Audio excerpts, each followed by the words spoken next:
Capítulo 14. Morte de Sara, mulher de Abraão. Gênesis 23.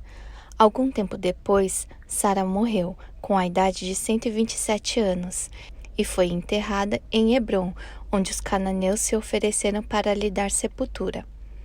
Abraão, porém, preferiu adquirir para esse fim um campo que comprou, por 400 sidos, de um habitante de Hebrom, chamado Efrom, onde ele e seus descendentes construíram um túmulo. Capítulo 15. Abraão desposa Quetura, depois da morte de Sara. Filhos que teve dela e sua posteridade. Faz seu filho Isaque casar-se com Rebeca, filha de Betuel e irmã de Labão. Gênesis 25. Abraão, depois da morte de Sara, desposou Quetura e teve dela 6 filhos, todos infatigáveis no trabalho e muito ativos. Chamavam-se Zinrá, Joquissã, Meda, Midian, Isbaque e Suá. Joquissã teve 2 filhos, Seba e Dedã, o qual teve Assurim, Letussim e Leumim. Midian teve 5 filhos, Efá, Éfer, Enoque, Ábida e Elda. Abraão aconselhou a todos que se fossem estabelecer em outros países.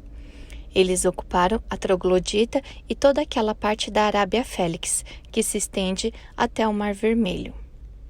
Disse também que Éfer, de que acabamos de falar, apoderou-se da Líbia por meio das armas e que os seus descendentes lá se estabeleceram e a chamaram com o nome de África, o que Alexandre Polistor confirma com essas palavras.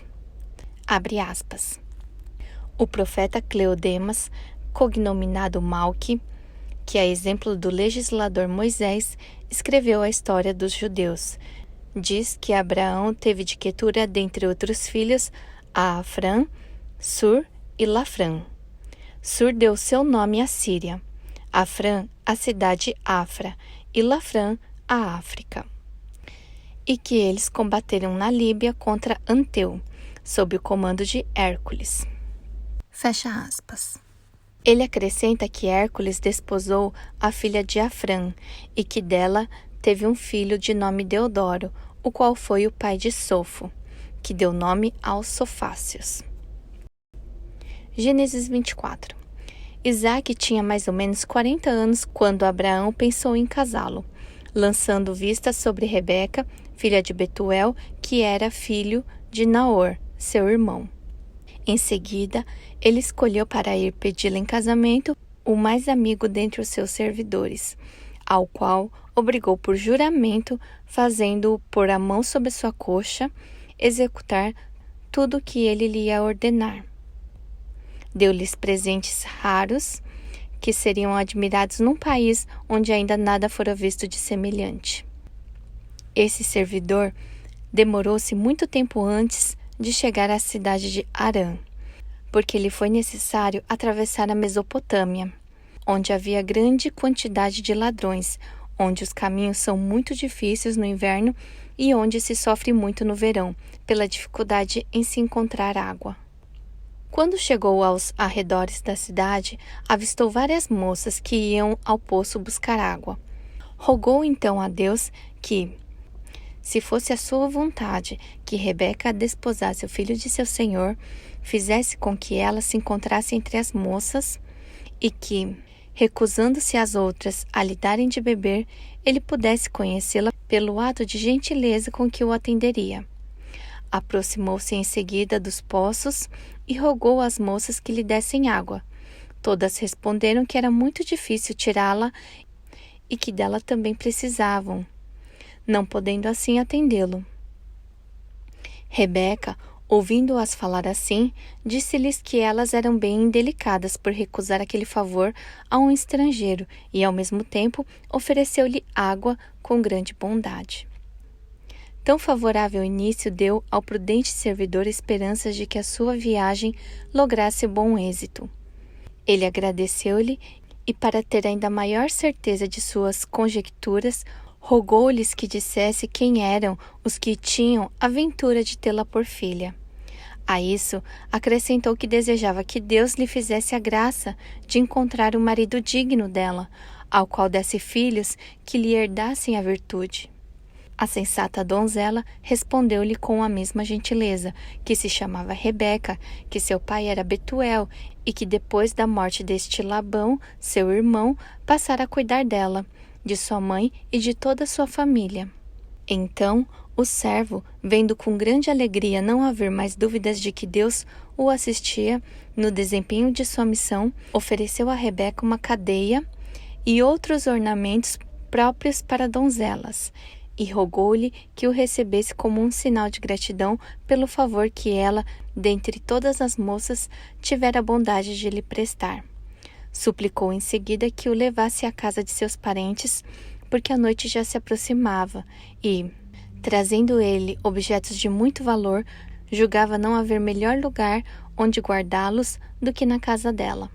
Disse ainda que, julgando da virtude de seus familiares pela que via nela, não duvidava de que o receberiam, pois não pretendia ser-lhes de peso, pagaria todas as despesas. Ela respondeu-lhe que ele não errava fazendo boa ideia de seus parentes, mas não lhe fazia muita honra ao pensar que eles seriam capazes de receber alguma coisa por lhe darem hospedagem, pois cumpriam de muito boamente o dever da hospitalidade. Iria em seguida falar com o irmão e o traria imediatamente para se entenderem. Ela foi para casa e fez o que havia prometido. Labão ordenou aos servos que cuidassem dos camelos e convidou o hóspede para jantar. Quando terminaram a refeição, o servo de Abraão disse-lhe, abre aspas, Abraão, filho de Terá, é vosso parente. Depois, dirigindo-se à mãe de Rebeca, acrescentou, Naor, avós dos filhos de quem sois a mãe, era irmão de Abraão. Abraão é meu senhor. Ele mandou-me até vós para pedir em casamento esta moça para o seu único filho, herdeiro de todos os seus bens. Ele poderia ter escolhido uma das donzelas mais ricas de seu país, mas julgou melhor prestar essa homenagem aos de sua descendência, em vez de se aliar aos de uma nação estrangeira. Secundai, por favor, o seu desejo, e com tanto maior alegria, pois isso é, sem dúvida, conforme a vontade de Deus, que, além da assistência que me prestou na viagem, me fez encontrar com a rara felicidade esta virtuosa donzela e a vossa casa. Tendo ao chegar encontrado diversas moças que iam tirar água do poço, desejava eu uma que fosse do seu número e que a pudesse conhecer. E assim aconteceu. Portanto, tendo Deus vos feito ver que esse casamento lhe agrada, poderíeis recusar o vosso consentimento e não conceder a Abraão o pedido que vos faz por meu intermédio? Fecha aspas. Uma proposta tão vantajosa e da qual Labão e sua mãe não podiam duvidar de que era agradável a Deus, foi recebida por eles com uma satisfação inimaginável. Então, enviaram Rebeca e Isaque a desposou, estando já de posse de todos os seus bens de seu pai, pois os filhos que Abraão tivera de Quetura haviam ido se estabelecer em outras províncias.